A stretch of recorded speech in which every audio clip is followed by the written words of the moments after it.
2017 was a year that found us elevating our business to new heights, where we were faced with new challenges, which spurred on new ideas that inspired new techniques for fixing old problems, all the while remaining dedicated to safety, dedicated to our employees, and continuing our commitment to providing safe, reliable, low-cost power, and always remaining member-focused.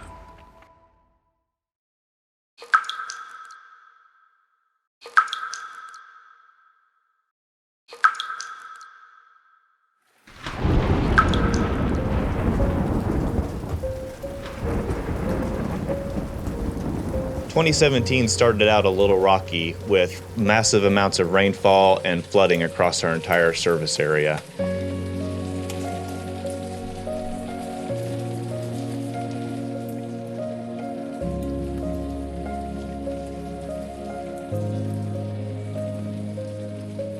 As the waters began to rise, we noticed faults across the entire system, and even after the rain stopped, we still had to open up transmission lines as a preventive measure.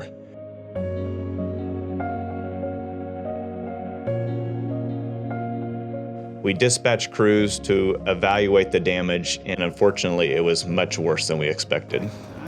I'd say there's two phases, center phase in the water, definitely.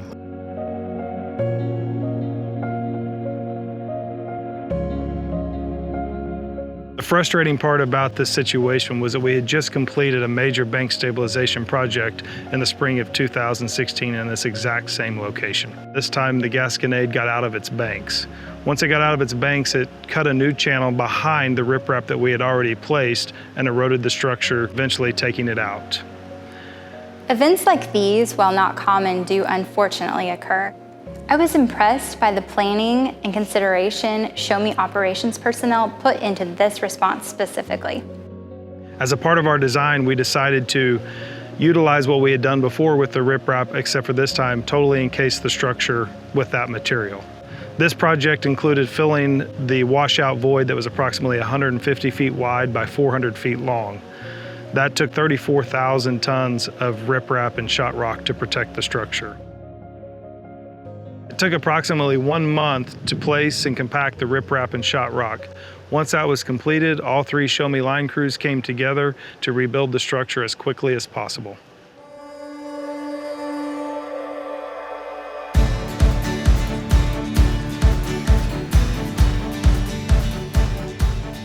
The quick response by management and crews not only helped to ensure that the line was not out for a long period of time, but also helped to mitigate the risk to the general public.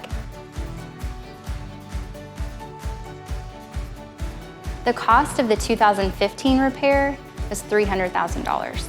The price tag on the 2017 repair was roughly $700,000.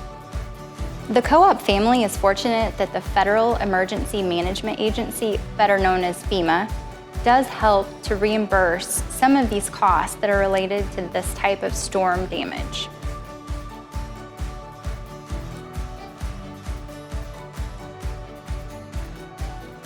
Because Associated owns the 345 kV line, Sho-Me was able to be reimbursed by Associated for the entirety of the repair cost. AECI then pursued reimbursement from FEMA. These FEMA reimbursements are very important and help Sho-Me and other co-ops ensure that we can quickly restore the power that our members depend on.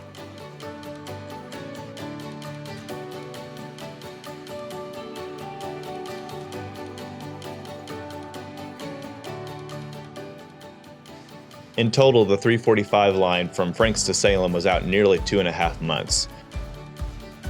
We were fortunate because loading was relatively light during the time and only became a concern as we moved in closer to July.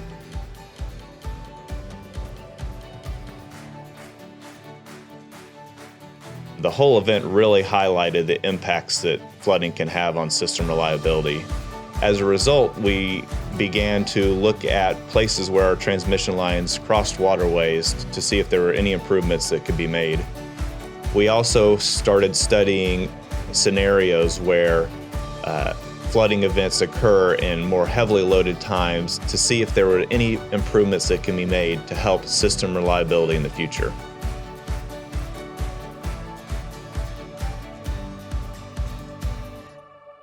While the spring definitely presented us with a few unforeseen challenges, it didn't stop us from continuing on with our work plan and completing some construction projects as planned.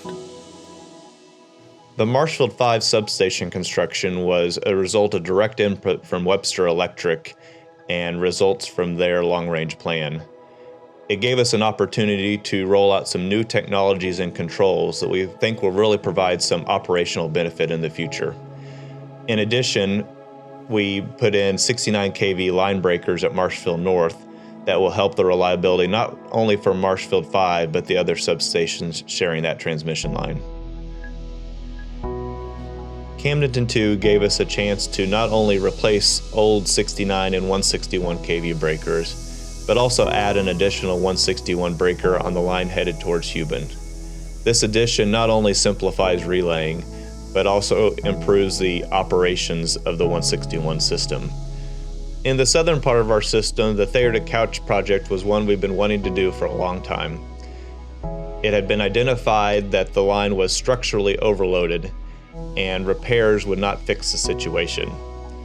We went ahead and upgraded the conductor with a higher capacity to help with future loading situations. All three of these projects came in near or under budget and were successful upgrades to the Sho-Me system. Construction and infrastructure are not the only things that we've expanded on this past year. We've continued our efforts to serve our members in new, relevant ways and are constantly striving to improve the effectiveness of the safety message for our employees. So the role of member service continues to evolve as we learn from our members what programs and services that they're interested in. One of the programs that our members wanted to see was a new employee orientation. And there are other G&Ts that are offering this type of service, and our members wanted to see Sho-Me do the same thing. So this is not a new orientation, new employee orientation where we're getting down in the weeds specific to a particular co-op. We initially start with what a co-op is, not just an electric co-op, but what the co-op business model looks like.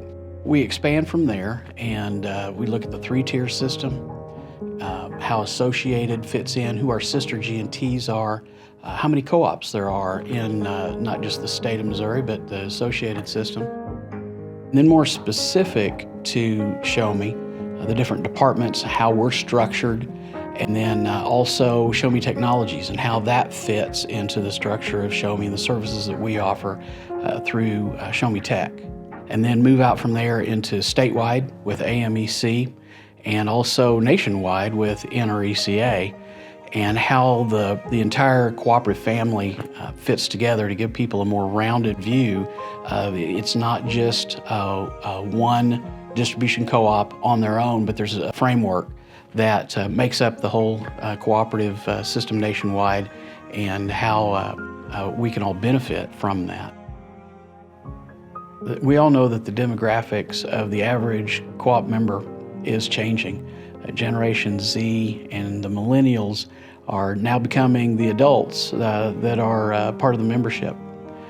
And they're used to a different way of communicating through social media, pictures, video, that type of thing.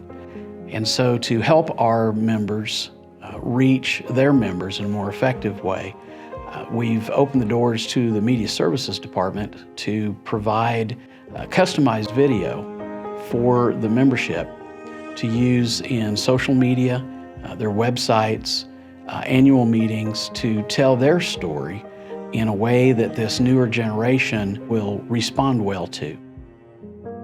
After seeing the video created last year for Sho-Me's annual meeting for the members, we got to thinking, hey, this would be a wonderful idea for our membership. I mean, it gave us a new insight to what Sho-Me does every day and some of their new projects and their crews working and employees working. We thought, what a wonderful insight that would be for our membership into what Gasco-Sage is doing. One of the highlights of the video that Sho-Me created for us was community involvement, and this included not only visiting our local town festivals where our board members were present and working there with our members, but also with our Senior Citizens Center, who one of our board members actually serves also on the board for senior citizens. So we were able to go in and visit with the different seniors who could remember life before electricity and the impact that it made on their lives when electric power was delivered by Gasco-Sage Electric in our area. Back when I was a kid, we didn't have no electric. We lived up on an old red farm. We had to hang our milk and butter and stuff down in an old hand-dug well to keep it cool, keep it from spoiling. My grandkids, I tell them about whenever I was a kid growing up, what we had to do. They just look at me and say, "Oh, now, Grandpa, you know it wasn't that bad." And I think that's just one of the examples of something that cannot even be addressed in a speech the same way it can be addressed in person in a video. And we've all heard that a picture's worth 1,000 words, a video's worth 1,000,000.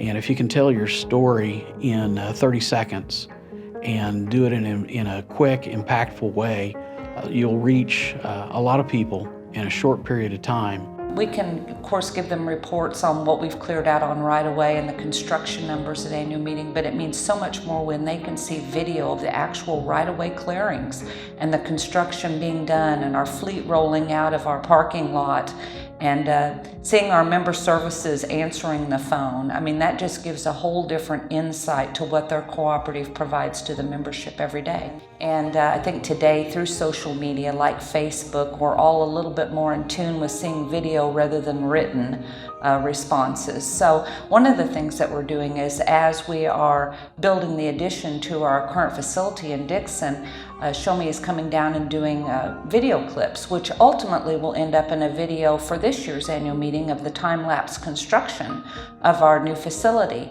But meanwhile, we're able to take those video clips and put them out on our social media page so that our members can kind of stay up to date with the progress that's being made on this project.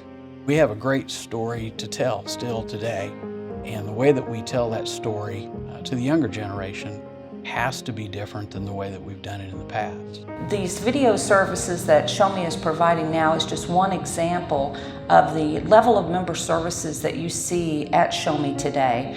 Not only in this area, but all areas throughout our cooperative. We are just hearing wonderful things about how Sho-Me is providing services to its members the same as we at the distribution level are expected to do to our members, and we greatly appreciate the services that they are providing us.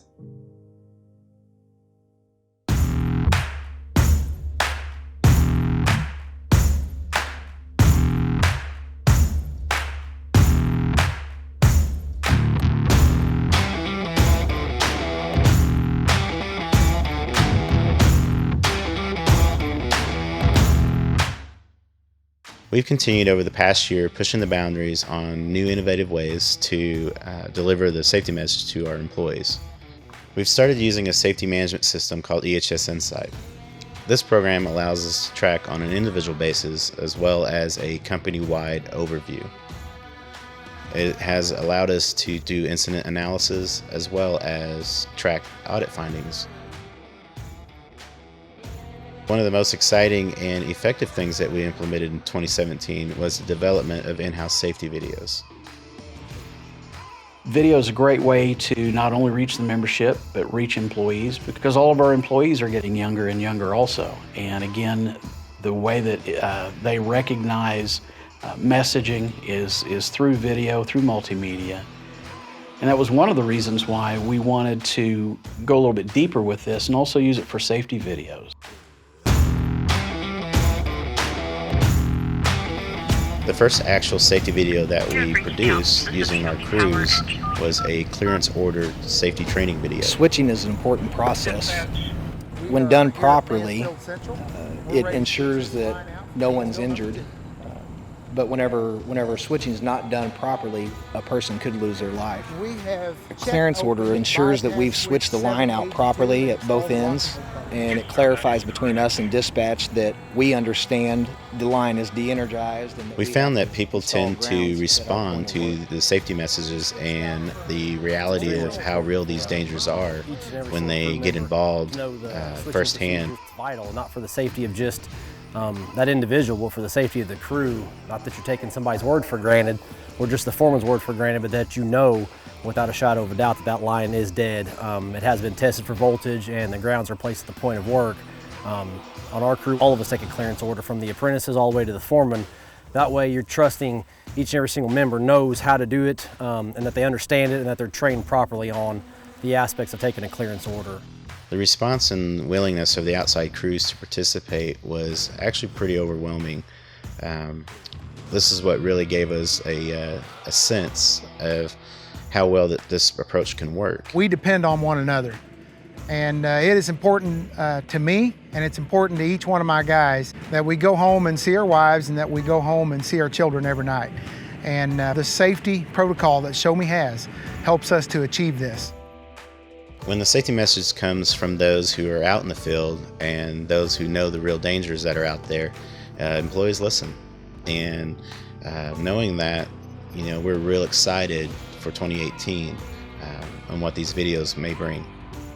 Lastly, but definitely not least for 2017, was the deployment of Sho-Me's completely overhauled safety manual. Safety is an ever-evolving endeavor that demands continuous improvement in order to keep up with the best practices of the industry. This task to completely overhaul the safety manual began in 2016, and just after the summer of 2017, the project was completed. Sho-Me's new safety manual now features 21 chapters of safety-related material, and that is specific to Sho-Me's obligation to federal compliance, but most importantly, the preservation of human life. As Ed Varney brilliantly stated all those years ago, and which is still our safety slogan today, between life and death is safety.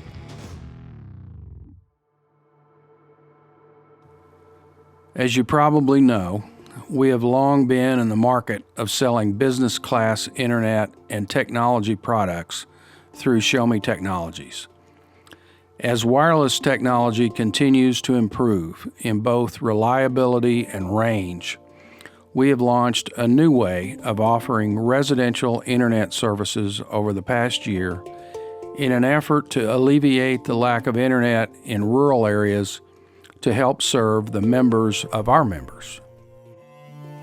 Neighborhood Wireless got its beginnings here atop a health food store in downtown Houston. In January, the Downtown Revitalization Committee challenged Sho-Me Technologies to bring competitively priced internet to the businesses here in downtown Houston. So you square it and you adjust the dish vertical so it's straight out. And this beam can be as small as 0.8 degrees. In the way that you see the characteristics of the dish in your meter, you can line these dishes in 10 minutes.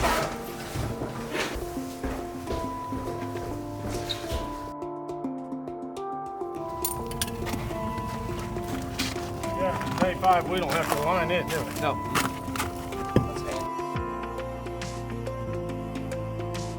The pilot allowed Sho-Me Technologies staff and the participants an opportunity to evaluate the equipment and technology during some adverse weather conditions.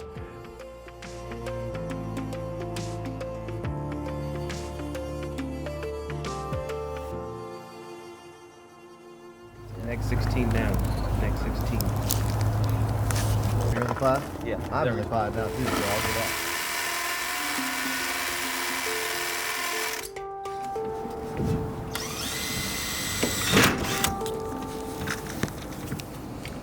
That's impressive. Yeah, theoretically impossible. The pilot concluded in May successfully, with all the participants converting to paying customers. Metal Tech Incorporated, a metal fabricator in Eldridge, Missouri, is a good example of a company that was held back by internet connectivity. With an 8 meg download speed, it was unable to successfully participate in web conferences during design phases with other companies. As a result, Neighborhood Wireless was afforded the opportunity to establish a wireless access point atop a water tower in Eldridge that provided Metaltech with 100 meg download internet connectivity. The residents of Eldridge also benefited from the access point. Mimosa has proven to be a reliable alternative in bringing high-speed internet to our members and improving their quality of life. We look forward to 2018 and what's in store for Neighborhood Wireless. Just as wireless technology continues to evolve and get better, so does technology relevant to the power industry. New innovative tools continue to make our employees more efficient, but more importantly, safer. We have used drones for a while now to capture images of our industry from new angles high above the earth, but we've quickly realized that they have much more to offer. Last summer on Father's Day weekend, I brought my family to Sho-Me's cabin. One morning while drinking coffee on the deck, I saw a flashover on a structure right in front of the cabin. Flashovers are very rare. The fact that I actually witnessed one is incredible. So Monday when I got back to the office, we talked about the structure, where it was located, and some of the challenges. We made a plan and explored the possibility of using a drone to check for a flashover. A week later, I came out to this structure. We set up, got a drone in the air, and could immediately tell the damage to the structure. All of the damage to the insulators was on the top side of the insulator, and none of it was apparent from the ground. It was obvious to me at that point the benefits of a drone program. In a situation like this where it's difficult to get a line truck, difficult to get a line outage, the benefits are clear, not to mention the safety aspect. Drones have been a game changer for us at Neighborhood Wireless. One of the biggest hurdles we face is determining line of sight, which is almost impossible to do from the ground. We can take a drone out and within minutes have it in the air. We know what altitude it's at and what we can see in the horizon. One example in the city of Rogersville, we had this one site where we needed to set a pole, but we weren't sure exactly how high the pole needed to be to achieve line of sight to a nearby tower. We had a few different options to determine the height. One would be placing a pole that's overly tall and overly expensive to ensure we have line of sight. Another would be taking out a bucket crew and spending half a day with them to determine how high the pole would need to be. Third option, which we chose, was to use a drone. And within a matter of minutes, we knew exactly how high the pole needed to be to achieve line of sight. It didn't take many situations like that to realize the vital role that drones will have in the success of Neighborhood Wireless. We decided to implement a drone program for outside crews and are currently in the process of developing training with the goal of having one certified drone operator for each line crew. We've budgeted for the purchase of drones and are very excited at what the opportunities are. From infrared hotspot checking to LiDAR to simple spot inspections, the sky really is the limit. Well, I hope you've enjoyed the video that we've come to appreciate at our annual meetings, and hope that you've enjoyed seeing some new faces. We're very proud of several of the key themes that have been the central focus of this video. We think that they're very, very important to our cooperative. The safety culture that is held in the highest regard from top to bottom, every day in all that we do. Reliability, constantly seeking better ways to improve our quality of service and minimizing outage time. Encouragement, enabling employees to find new and better ways to solve old problems. Low cost, keep the net cost to our members as low as possible without sacrificing reliability. And remaining member focused in all that we do. Thank you for the opportunity to serve you in this past year. We look forward to the opportunity to work together with all of our members for many years to come in helping to provide rural Missourians the low-cost, reliable service that they deserve. Thank you.